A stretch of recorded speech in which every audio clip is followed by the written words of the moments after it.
నమస్తే. చాలా మంది అడుగుతున్నారు ఆత్మజ్ఞానం అంటే ఏంటి? ఆత్మజ్ఞానాన్ని ఎలా సంపాదించాలి అని. ముందుగా ఆత్మజ్ఞానం అనే పదాన్ని మనం బాగా అర్థం చేసుకోవాలి. జ్ఞానము అంటే ఏదైనా ఒక వస్తువును గ్రహించి తెలుసుకోవడం. మనం ఈ ప్రపంచంలోని వస్తువులన్నింటినీ 5 రకాలుగా గ్రహించి తెలుసుకుంటాం. అంటే దృశ్యాలను మన కన్ను గ్రహిస్తుంది, గ్రహించిన దృశ్యాలను మనం తెలుసుకుంటాం. మనం మన చెవి ద్వారా శబ్దాలను గ్రహించి తెలుసుకుంటాం. అంటే చెవి శబ్దాలను గ్రహించి తెలుసుకునే ఒక సాధనం మాత్రమే. చెవి దానికదే శబ్దాలను తెలుసుకోలేదు, కేవలం చెవి శబ్దాలను గ్రహిస్తుందంతే. గ్రహించిన శబ్దాలను మన మనసు, మన బుద్ధి బేరీజు వేసి మనకు తెలియజేస్తాయి. లోపల తెలుసుకునేవాడు ఇంకొకడు ఉన్నాడు. అదే విధంగా స్పర్శను మన చర్మం గ్రహించి మనకు తెలియజేస్తుంది. ఈ విధంగా ప్రపంచాన్ని మనం 5 జ్ఞానేంద్రియాలతో తెలుసుకుంటాం.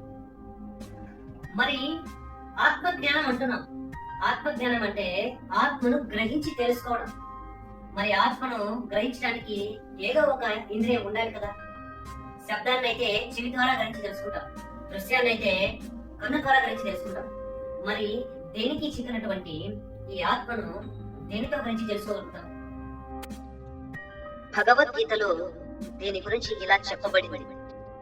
అవ్యక్తోయం అచింత్యోయం అవికార్యోయం ఉచ్యతే తస్మాదేవం విదిత్వైనం నాను శోచితుం అర్హసి. అంటే ఈ ఆత్మ అవ్యక్తమైనది, అంటే ఏ ఇంద్రియమును గ్రహించలేనిది, ఇంద్రియ గోచరము కానిది. అచింత్యము, అచింత్యము అంటే మనస్సుకు కూడా అందనిది, ఎటువంటి వికారములు లేనిది అని అర్థం. మనం మన యొక్క ఆత్మను మన మనసు ద్వారా విచారణ చేసి బుద్ధి ద్వారా గ్రహించి ఆత్మ ద్వారా మాత్రమే తెలుసుకోగలుగుతాం. అంటే ఆత్మను ఆత్మ ద్వారా మాత్రమే తెలుసుకోగలుగుతాం. దీన్నే ఆత్మజ్ఞానం అంటాం. ఆత్మజ్ఞానం అంటే ఆత్మను గురించిన ఎరుక. ఆత్మజ్ఞానం అంటే ఆత్మను అనుభూతి చెందడం.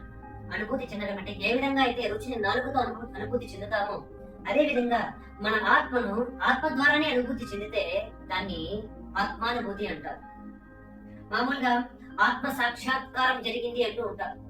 ఆత్మ సాక్షాత్కారం జరిగిందంటే ఆత్మ కనిపించింది అని అర్థం, ఆత్మ సాక్షాత్కరించింది అని అర్థం. ఆత్మ ఎవరికి సాక్షాత్కరించాలి? ఆత్మకు ఆత్మే సాక్షాత్కరిస్తుందా? అంటే నిన్ను నువ్వే చూసుకోగలుగుతావా? కాబట్టి ఆత్మ సాక్షాత్కారం అంటే ఏంటంటే ఆత్మను తెలుసుకోగలగడం, గ్రహించగలగడం. కాబట్టి ఆత్మ సాక్షాత్కారం అనే మాటను మనం చాలా మంది ఈ ప్రపంచంలో తప్పుగా అర్థం చేసుకుంటున్నారు. ఆత్మ సాక్షాత్కారం అంటే అదేదో ఒక రూపం, పొగలాంటి రూపం ఎదురుగా కనిపిస్తుంది, అది ఒక జ్యోతిలాగా కనిపిస్తుంది, ఒక వెలుగులాగా కనిపిస్తుంది అంటూ ఎన్నో రకాల అపోహలతో నిత్యం అలాంటి ఆత్మ సాక్షాత్కారం కోసం సంవత్సరాల కొద్దీ ధ్యానం చేస్తూనే ఉంటారు. కాబట్టి స్నేహితుల ఆత్మ సాక్షాత్కారం అనే మాటే లేదు. కేవలం ఆత్మను మనం మన యొక్క ఆత్మతోనే అనుభూతి చెందగలుగుతాం.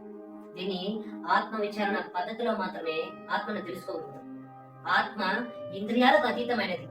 ఈ 5 ఇంద్రియాల కంటే పరమైనది ఇంకొకటి ఏదో ఉంది, దాని ద్వారా మాత్రమే మనం ఆత్మను తెలుసుకోగలుగుతాం.